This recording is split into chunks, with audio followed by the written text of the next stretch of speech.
আসসালামু আলাইকুম, স্বাগত জানাচ্ছি আরটিভির সকালের সংবাদে। আপনাদের সঙ্গে আছে আমি নুসরাত জাহান রাকা। বাজেট ঘোষণার পর নিত্যপণ্যের দাম বৃদ্ধি না পাওয়া বিএনপি সরকারের অন্যতম সাফল্য বলে মনে করছেন বিশ্লেষকেরা।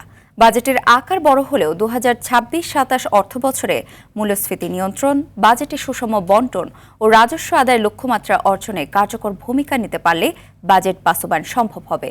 ঘাটতি পূরণ সহ ব্যাংক ঋণ নিয়ন্ত্রণ, অর্থ পাচার রোধ, এডিপি বাস্তবায়নের সুশাসন প্রতিষ্ঠা করা সরকারের বড় চ্যালেঞ্জ বলে মনে করছেন অর্থনীতিবিদরা।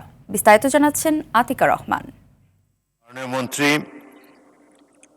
2026-27 অর্থবছরের জন্য 9,38,000 কোটি টাকার বাজেট পাশ করল বিএনপি সরকার। বিশ্লেষকরা বলছেন, বাজেটে শিক্ষা, স্বাস্থ্য খাত, সামাজিক সুরক্ষা ও মানব সম্পদ উন্নয়নে বরাদ্দ বৃদ্ধি ইতিবাচক। উৎপাদন বৃদ্ধি, ব্যবসায়ী সিন্ডিকেটের বিরুদ্ধে ব্যবস্থা ও নিত্যপণ্যের দাম সহনীয় রাখলে এবারের বাজেট সত্যিকার অর্থে জীবন বান্ধব হবে। দ্রব্যমূল্য কিভাবে কমানো যায়, আমি উৎপাদন কষ্টটা যদি কৃষকদের কমাতে পারতাম, আর সাপ্লাই চেনে আপনার যে অরাজকতা আছে এবং সেটা দেখেছেন যে হাত বদলের পরে বেড়ে যাচ্ছে, এবং সাধারণ মানুষ যখন বাজার থেকে জিনিসটা কিনছে তখন যে 3 গুণ 4 গুণ বেশি দামে কিনছে। বাজেট যেভাবেই হয়েছে বাস্তবায়নের ক্ষেত্রে এবং গভর্নেন্স ইস্যু যেটা আছে সেটায় যে ভর্তুকিগুলো দেওয়া হচ্ছে, সেই ভর্তুকিগুলো যেন যাদের জন্য দেওয়া হচ্ছে সেটা মোটামুটি 100% না হলে 90% যেন সেই টার্গেটেড পিপলের কাছে যায়। অর্থনীতিবিদরা বললেন, সুশাসন প্রতিষ্ঠা, রাজস্ব আহরণে কঠোর অবস্থান, ঋণ খেলাপি ও অর্থ পাচার রোধে কার্যকর পদক্ষেপ নিলে বাজেট বাস্তবায়ন সহজ হবে।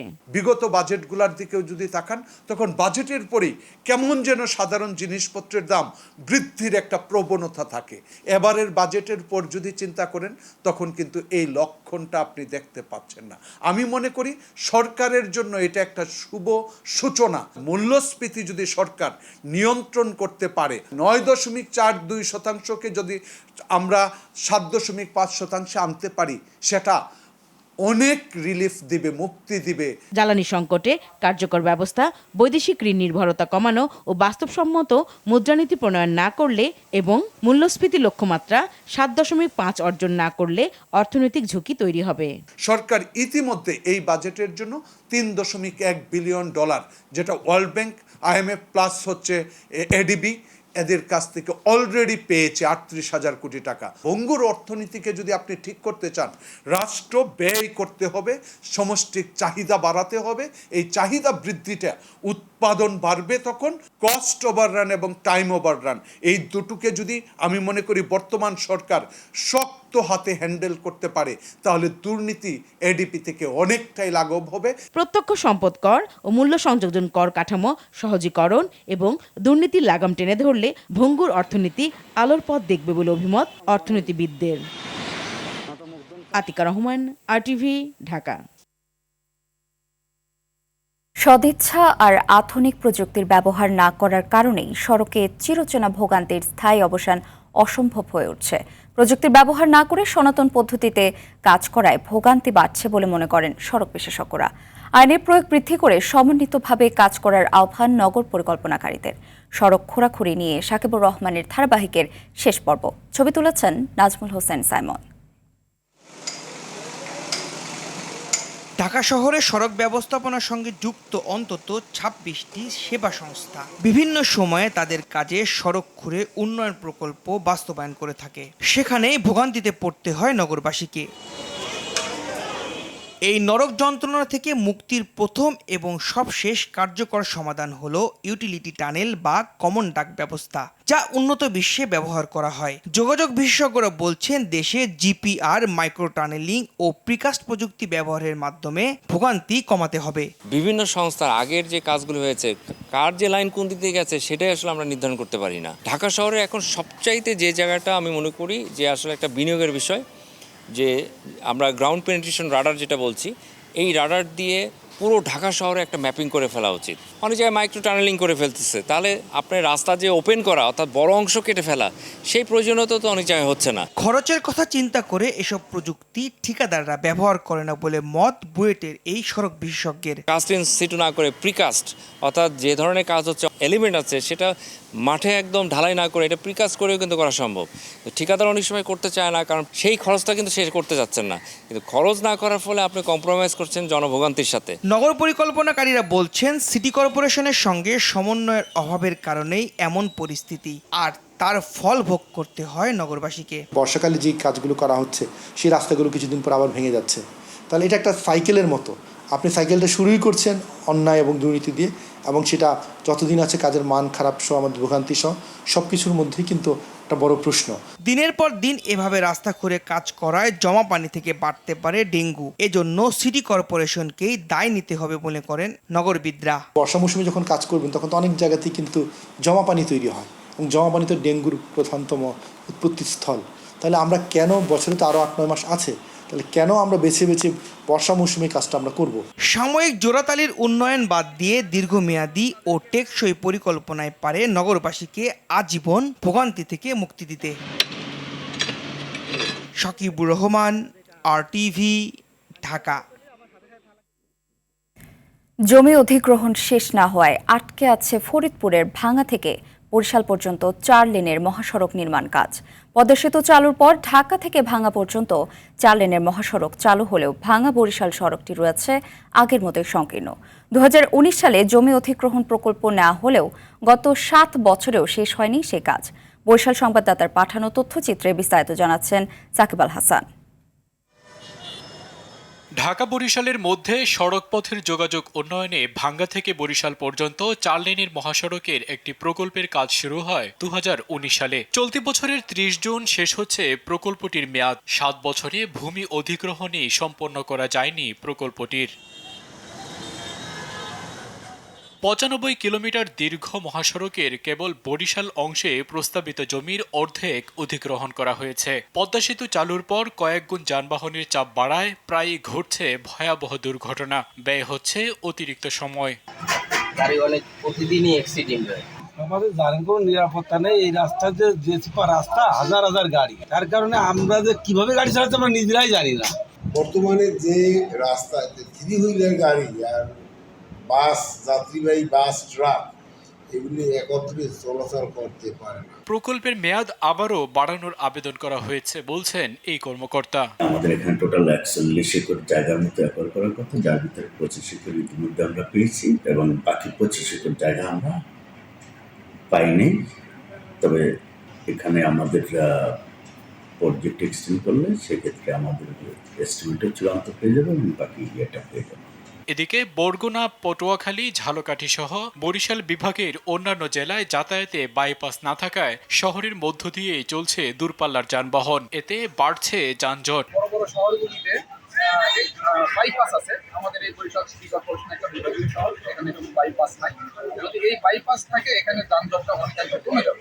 দক্ষিণাঞ্চলের সবচেয়ে গুরুত্বপূর্ণ এই মহাসড়ক প্রকল্পটি দ্রুত বাস্তবায়ন ও একটি বাইপাস নির্মাণে সরকারের সুনজর কামনা বরিশালবাসীর।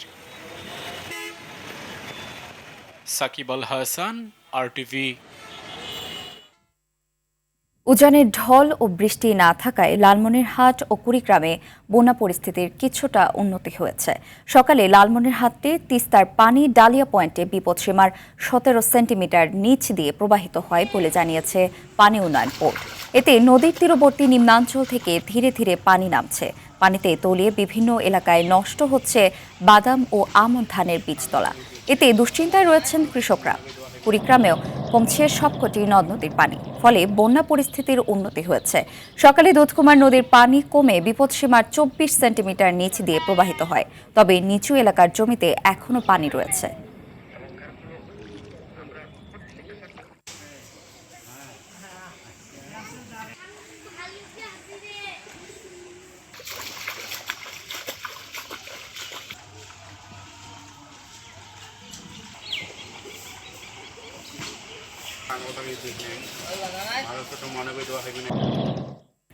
দর্শককে বিষয়ে আরো জানাতে লালমনিরহাট থেকে সরাসরি যোগ দিচ্ছেন সহকর্মী তন্ময় আহমেদ নয়ন। নদীর পানি কমার বিষয়ে বিস্তারিত জানাবেন আমাদের। নুসরাত, লালমনিরহাটে তিস্তা নদীর পানি আস্তে আস্তে কমছে। আজ সকাল 6টায় তিস্তা নদীর পানি বিপদ সীমার 17 সেন্টিমিটার নিচ দিয়ে প্রবাহিত হচ্ছে এবং সর্বশেষ সকাল 9টায় 21 সেন্টিমিটার নিচ দিয়ে প্রবাহিত হচ্ছে। তবে আমরা স্থানীয়দের সঙ্গে কথা বলেছি, গত রাত্রেও কিন্তু পানি কিছুটা বেড়েছিল, আস্তে আস্তে সকালে তা কমে গিয়েছে। এই পানি বাড়া এবং কমার মধ্যে কৃষকের কিছু ক্ষতি হয়েছে। এখানে আমনের বীজতলার ক্ষতি হচ্ছে, বিস্তীর্ণ এলাকায় যে বীজতলাগুলো এগুলোর ক্ষতি হয়েছে এবং বাদাম, এখন পর্যন্ত যেসব কৃষক জমিতে বাদাম উৎপাদন করেছিল সেগুলো নষ্ট হয়ে গিয়েছে।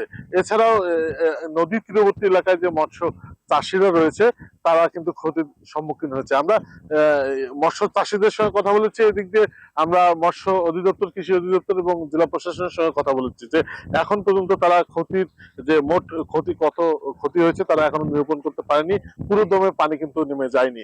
আমরা কথা বলেছি বন্যা সতর্কীকরণ কেন্দ্রের সঙ্গে, তারা যেমনটি জানিয়েছে যে আগামী 24 ঘন্টা পানি তিস্তা নদীর পানি বৃদ্ধি পেতে পারে। এইদিকে তিস্তার বন্যার কবলে যে মানুষগুলো পড়েছিল, পানিবন্দী মানুষ, তাদের একটি তালিকা প্রণয়ন করা হয়েছে এবং আস্তে আস্তে তাদেরকে শুকনো খাবার এবং জিয়ার চাল, শুকনো খাবার এবং কিছু অর্থ বরাদ্দ করা হয়েছে বলে জানিয়েছে জেলা প্রশাসন। এই ছিল লালমনিরহাটের বন্যার সর্বশেষ পরিস্থিতি। নুসরাত। ধন্যবাদ। মানিকগঞ্জের দৌলতপুরে যমুনা ও কালীগঙ্গা নদীর পানি বাড়ার সাথে সাথেই শুরু হয়েছে তীব্র নদী ভাঙন। গত কয়েক সপ্তাহের ভাঙনে নদী গর্ভে বিলীন হয়েছে বিস্তীর্ণ ফসলি জমি ও বসতভিটা। তীব্র ঝুঁকির মুখে পড়েছে বিভিন্ন শিক্ষা প্রতিষ্ঠান ও সরকারি রাস্তা সহ বিস্তীর্ণ জনপদ। ভাঙন আতঙ্কে দিন পার করছেন স্থানীয় বাসিন্দারা। মানিকগঞ্জ দৌলতপুর সংবাদদাতার তথ্যচিত্রে আরও জানাচ্ছেন লিওন আসাদ। বর্ষার শুরুতে মানিকগঞ্জের দৌলতপুর উপজেলার নদী তীরবর্তী এলাকাগুলোতে শুরু হয়েছে তীব্র ভাঙন। যমুনা ও কালীগঙ্গার ভাঙনে মুহূর্তেই নদী গর্ভে তলিয়ে যাচ্ছে বিঘার পর বিঘা ফসলি জমি আর মাথা গোজার শেষ আশ্রয়। এছাড়া ভাঙনের মুখে পড়েছে এলাকার গুরুত্বপূর্ণ শিক্ষা প্রতিষ্ঠান। স্থানীয়দের অভিযোগ, নদীর এক পাড়ে যখন তীব্র ভাঙনে মানুষের ঘর বাড়ি বিলীন হচ্ছে, অন্য পাড়ে তখন নিয়ম নীতির তোয়াক্কা না করেই চলছে অবৈধ বালু উত্তোলন। প্রশাসনের নিষেধাজ্ঞা সত্ত্বেও দিনরাত চলছে ড্রেজার দিয়ে বালু তোলা। এছাড়া সংকীর্ণ কালীগঙ্গা নদীতে অবাধে বাল্ক হেড চলায় তৈরি হওয়া তীব্র ঢেউ আছড়ে পড়ছে পাড়ে। এভাবেই নদীর গতিপথ পরিবর্তন সহ পাড় ধসে বিলীন হচ্ছে জনপদ। ড্রেজার চললে আবাদি জমি, ফসলি জমি ভাঙ্গা নদীতে চলে যাবো বা যাইতেছে। উপরস্থ কর্মকর্তার কাছে আমার এই অনুরোধ, আমার জমিতে ডিজার অথবা পাইপ সরাই নিয়ে যায়। পানি উন্নয়ন বোর্ড যদি অতি দ্রুত এই স্কুল জিও ব্যাগ ফেলা দিত নদীতে, তাহলে মনে হয় এই ছেলে মেয়েরা এই স্কুলে লেখাপড়া করতে ভালো অবস্থান সৃষ্টি করতে পারতো। বিদ্যালয়টি যদি রক্ষা করা হয় দ্রুত, নদী ভাঙন রোধ করে, তাহলে কচিকাঁচা শিক্ষার্থীদের পড়াশোনাটা ভালো হবে। নদী ভাঙন রোধে বড় প্রকল্পের পরিকল্পনা রয়েছে বলে জানান এই কর্মকর্তা। প্রতি বছরই কিছু কাজ করে থাকি জিও ব্যাগ এবং জিও টিউবের মাধ্যমে, এবং সেই আলোকে ভিত্তি করে আমরা অতি ঝুঁকিপূর্ণ স্থানগুলো চিহ্নিত করেছি এবং সেখানে আমরা অবশ্যই প্রয়োজনীয় পদক্ষেপ গ্রহণ করব এবং সেইগুলোর যেন নদীগর্ভে বিলীন না হয়ে যায় সেজন্য আমাদের ফিজিবিলিটি স্টাডি করে আমাদের বড় প্রকল্প গ্রহণ করতে হবে। তবে নিঃস্ব হওয়া মানুষের দাবি কোনো সাময়িক ত্রাণ নয়, তারা চান ভাঙন রোধে স্থায়ী ও টেকসই বাঁধ। Leon Azad, RTV। দিনাজপুরের হিলিতে গত 2 সপ্তাহ থেকে লোডশেডিং বেড়েছে। দিনে 24 ঘন্টার মধ্যে বিদ্যুৎ থাকে মাত্র 6 থেকে 7 ঘন্টা। ঘন্টার পর ঘন্টা বিদ্যুৎ না থাকায় বাসাবাড়ি ও ওষুধের দোকানগুলোতে থাকা ফ্রিজ সচল রাখা যাচ্ছে না। বিশেষ করে জীবন রক্ষাকারী যেসব ওষুধ, ইনসুলিন ও ভ্যাকসিন নির্দিষ্ট তাপমাত্রায় ফ্রিজে সংরক্ষণ করতে হয়, সেগুলো তীব্র গরমে নষ্ট হওয়ার উপক্রম হয়েছে। বরগুনার পাথরঘাটা উপজেলায় ভয়াবহ আকার ধারণ করেছে লোডশেডিং। ঘন্টায় ঘন্টায় বিদ্যুৎ চলে যাওয়ায় স্থবির হয়ে পড়েছে সাধারণ মানুষের জীবনযাত্রা। সবচেয়ে বেশি ক্ষতির মুখে পড়েছেন স্থানীয় মৎস্যজীবী এবং HSC পরীক্ষার্থীরা। লোডশেডিংয়ের কারণে পরীক্ষার্থীদের পড়ালেখায় চরম ব্যাঘাত ঘটছে।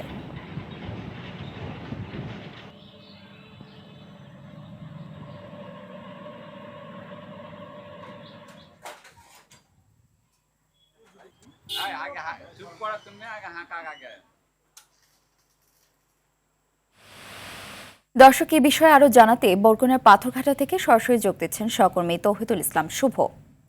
শুভ, লোডশেডিং এর বিষয়ে বিস্তারিত জানাবেন আমাদের।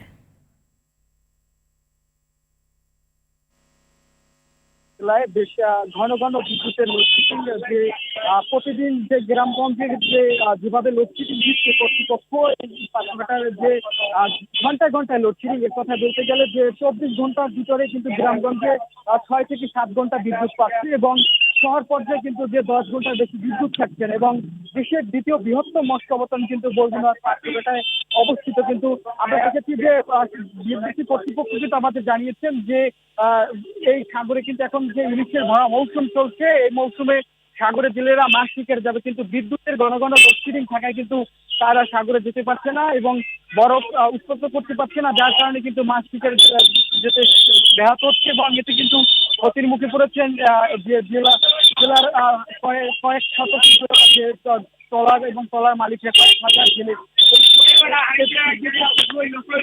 কিন্তু যে জনজীবন কিন্তু অতিষ্ঠ হয়ে পড়েছে এবং পাথরঘাটা উপজেলায় যে আমরা অন্যান্য উপজেলার থেকে কিন্তু পাথরঘাটা উপজেলায় বেশি লোডশেডিং এবং 3 দিন যাবৎ কিন্তু টানা যে রাত হলেই কিন্তু দিন রাত 24 ঘন্টা একইভাবে চলে। কিন্তু যে সামনে একটি পরীক্ষা চলমান রয়েছে, সেই পরীক্ষার্থীদের কিন্তু লেখাপড়ায় ব্যাঘাত ঘটছে। কিন্তু তাদের গার্ডিয়ানদের সঙ্গে আমরা কথা বলেছি, তারা কিন্তু বলেছেন যে এই বিদ্যুতের ঘন ঘন লোডশেডিং আসলে এই লোডশেডিং এর কারণে কিন্তু যে সকল কিছু কিন্তু একদম পঙ্গু হয়ে আছে এই উপজেলার বাণিজ্য, এবং কর্তৃপক্ষ এমনটাই বলছেন যে খুব নির্মিত সময়ের ভিতরে এই সমস্যার সমাধান হবে বলে। কিন্তু ধন্যবাদ আপনাকে। চলতি ভরা মৌসুমেও নোয়াখালীর দ্বীপ উপজেলা হাতিয়ার মেঘনা নদী ও বঙ্গোপসাগরে মিলছে না কাঙ্ক্ষিত ইলিশ। বুকভরা আশা নিয়ে নদীতে গিয়ে প্রতিনিয়ত শূন্য হাতে ফিরছেন জেলেরা। এতে নিস্তব্ধ হয়ে পড়েছে জেলার 20টি বড় মাছের ঘাট। ইলিশের আকালে চরম মানবেতর জীবন কাটাচ্ছেন এই পেশার সঙ্গে জড়িত লক্ষাধিক মানুষ। হাতিয়া থেকে ইসমাইল হোসেন কিরণের তথ্যচিত্রে আরও জানাচ্ছেন লিওন আজাদ। চিরচেনা ঘাটে নেই কোনো হাকডাক, বন্ধ বরফকল, চারদিকে এক থমথমে নীরবতা। নোয়াখালীর দ্বীপ উপজেলা হাতিয়ার মাছের ঘাটগুলোর চেনাচিত্র এখন এটি।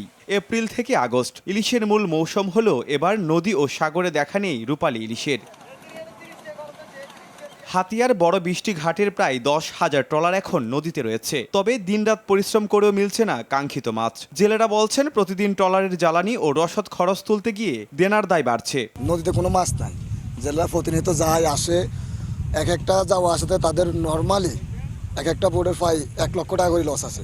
ইলিশ মাছ নাই, পোয়া মাছ আছে, মোটামুটি পোয়া মাছ ধরে আমরা নৌকাটা চালাই ঠিকঠাক করতে। প্রতিটি লস ওই কারণে কিছু বোর্ড আছে একবারে বসে গেছে, এগুলা নামানোর মতো কোনো ব্যবস্থা নাই। 7.5 লাখ জনসংখ্যার এই উপজেলায় নিবন্ধিত 25,995 সহ প্রায় লক্ষাধিক মানুষ এই পেশায় জড়িত। ভরা মৌসুমে মাছ না পাওয়ার পেছনে জলবায়ু পরিবর্তন, ডুবোচর এবং উপকূলীয় কলকারখানার বর্জ্যকেই দায়ী করছে মৎস্য বিভাগ। চ্যালেঞ্জিং যে বিষয় হচ্ছে সেটা হচ্ছে যে নদী দূষণ এবং ইলিশের যে রুট আছে সেটাতে পলি জমে যাওয়া।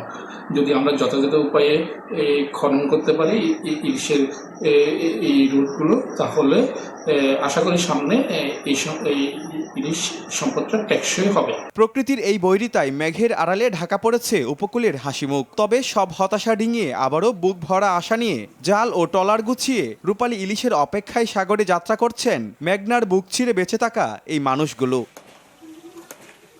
Leone Azad, RTV। জুলাই আগস্টের ঐতিহাসিক গণঅভ্যুত্থানে শহীদদের প্রতি শ্রদ্ধা জানাতে জুলাই মাসে প্রথম প্রহরে চট্টগ্রাম বিশ্ববিদ্যালয়ের শহীদ মিনারে মোমবাতি প্রজ্বলন কর্মসূচি করেছে ছাত্রদল। এ সময় শহীদদের আত্মত্যাগ স্মরণ করে তাদের আদর্শ ধারণের প্রত্যয় ব্যক্ত করা হয়। বক্তারা বলেন, গণঅভ্যুত্থানের শহীদদের আত্মত্যাগ দেশের গণতান্ত্রিক সংগ্রামের ইতিহাসে চিরস্মরণীয় হয়ে থাকবে। তাদের রক্তের বিনিময়ে অর্জিত অধিকার, গণতন্ত্র এবং মানুষের ভোটাধিকার প্রতিষ্ঠার আন্দোলনকে এগিয়ে নেওয়ার প্রত্যয় ব্যক্ত করেন তারা। এছাড়া শহীদদের আত্মত্যাগের ইতিহাস সংরক্ষণ এবং তাদের আদর্শ নতুন প্রজন্মের মাঝে ছড়িয়ে দেয় এই কর্মসূচির উদ্দেশ্য বলে জানান সংশ্লিষ্টরা।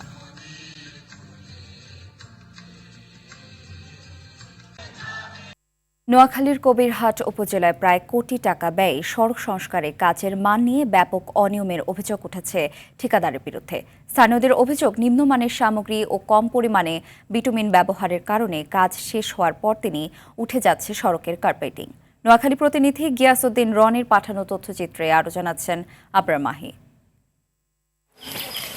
জেলার কবিরহাট উপজেলায় প্রায় 1 কোটি টাকা ব্যয়ে 2.5 কিলোমিটার দীর্ঘ এই সড়কের সংস্কার কাজের দায়িত্ব পান ঠিকাদার মোহাম্মদ চাষী। নির্ধারিত কাজের মান ও শিডিউল অনুসরণ না করে সড়কের কার্পেটিংয়ের কাজ করা হয়। তবে সম্প্রতি কাজের প্রায় 98% শেষ হওয়ার পর স্থানীয়রা হাত দিয়ে টান দিলেই রাস্তার কার্পেটিং উঠে আসে। এমন একটি ভিডিও সামাজিক যোগাযোগ মাধ্যমে ছড়িয়ে পড়লে এলাকায় ব্যাপক সমালোচনার সৃষ্টি হয়। স্থানীয়দের অভিযোগ, ঠিকাদার ও সংশ্লিষ্ট কর্তৃপক্ষের যোগসাজশে নিম্নমানের কাজ সম্পন্ন করা হয়েছে।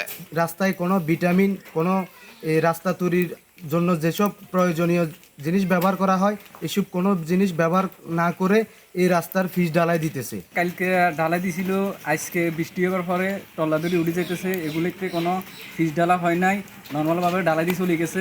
এই রাস্তাটা ফিস ঢালাই দেওয়ার পরে একদিন পরে সব উঠে যাচ্ছে। এদিকে অভিযোগের বিষয়ে জানতে ঠিকাদার মোহাম্মদ চাষীর মোবাইল ফোনে একাধিকবার যোগাযোগের চেষ্টা করা হলেও তার কোনো বক্তব্য পাওয়া যায়নি। অন্যদিকে অভিযোগের বিষয়ে সরাসরি কোনো তথ্য দিতে রাজি হননি সংশ্লিষ্ট উপজেলা প্রকৌশলী। সড়ক নির্মাণে অনিয়ম দুর্নীতির অভিযোগ তদন্তের দাবি জানিয়েছেন স্থানীয়রা। আবরার মাহি, RTV। দর্শক, সকালের সংবাদ এ পর্যন্তই। মধ্যাহ্নের সংবাদ দুপুর 12টায় দেখার আমন্ত্রণ রইল। ধন্যবাদ সবাইকে।